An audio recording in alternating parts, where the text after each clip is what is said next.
Arda Ocal here at the Score Television Network in Toronto. And the man on the line is the WWE Champion. His name is CM Punk. So happy to have him on the line. I appreciate it. Thank you. WWE 13 is released on Tuesday, October 30th. You are on the cover. And I want to know about where that ranks for you in terms of milestone accomplishments in your career. You know, making the WWE, winning the championship, headlining a pay-per-view. Where does making the cover of a video game rank for you? I think it's right up there at the top. You know, every kid's dream is to be in a video game. Being on the cover is that much better, you know. I think it's very, very cool. In terms of you and playing video games, are you a big video game guy? Not as big as most, but, you know, when you are in video games, I think you tend to play them, you know. The THQ WWE games are always awesome. So, yeah, and, you know, being on the cover, I sort of get a free copy, so it's fun to play. And it seems like you are, one thing that you're proud of, at least on your Twitter account, is having beaten Kofi Kingston at a certain video game. It seems that you're retweeting a lot of people who mention that. Yes, I have a DVD that came out at the beginning of October, you know, like a career retrospective thing. And one of the Blu-ray exclusive extras is me beating the snot out of Kofi in a video game. It's awesome. It's really entertaining. It's fun. I suggest everybody go buy the DVD, go buy WWE 13, you know, and know that you can beat Kofi Kingston in video games.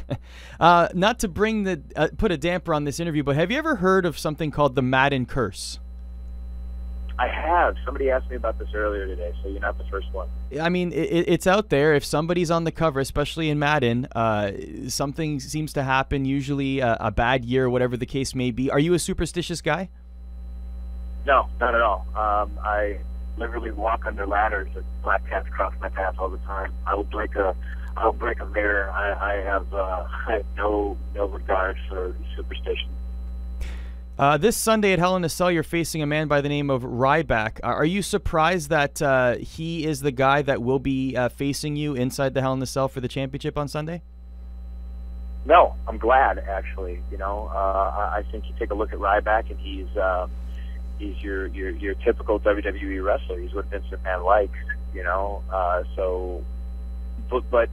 But conversely, you know, my choice was John Cena or Ryback.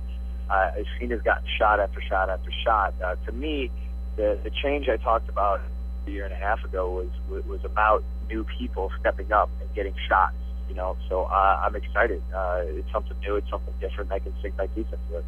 What about the legacy between you and John Cena? When you look back on your career, do you think that that's going to be the rivalry that sticks out the most? I mean, so far, yeah. My career ended, you know, tomorrow because of the Madden curse, of course.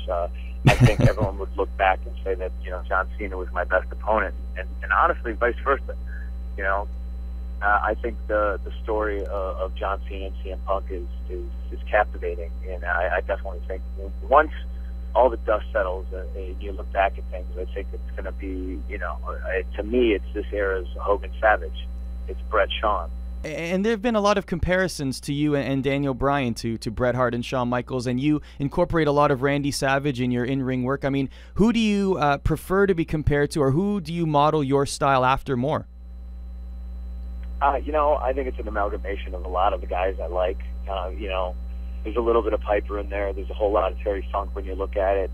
You know, I grew up a wrestling fan, so to be doing what, you know, my heroes, quote unquote, would, you know, were doing when I was a kid, it's fun. I have fun out there. I don't want to look too far past Ryback, but there is a potential matchup between yourself and The Rock at the Royal Rumble, and I got to wonder where that will rank. I mean, we just talked about John Cena and your rivalry with him and where that ranks, but perhaps a matchup with The Rock at this point in time could be the biggest match you've ever been involved in. Yeah, it could be, but I look forward to things like that. You know, I set goals, and I like to reach them and accomplish new things. Doing the same old thing every day, week in, week out, it gets boring. I'm all about new challenges, new opponents. If me versus The Rock is the biggest match of my career, then I have something to look forward to. I have something to get out of bed for in the morning. I have something that motivates me in the gym. I have something that motivates me in the ring to get better, to be better. So when I face The Rock, I am the best. You have been champion right now for 338 days, and I wonder how do you, go through constantly reinventing yourself and keeping yourself interesting as champion, because the fans of today are much different than the fans of back in the day when we were used to seeing longer title reigns.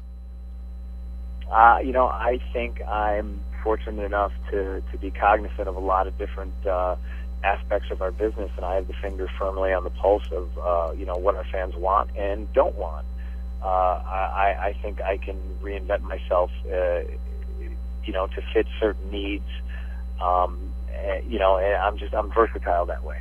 I know that in certain interviews, Punk, you've been teasing retirement. One quote you said actually was "sooner than you think" on Twitter. I'm just wondering, is there anything that you feel you have left to accomplish in the WWE or professional wrestling before you do hang it up? WrestleMania main event. That's literally the last thing. I've proven that I can carry the ball. I've proven that I can steer the ship. I've done everything else I possibly can, to me, time's running out. It's either now or never. There you have it. Comments from WWE champion CM Punk here on the Score Television Network in Canada.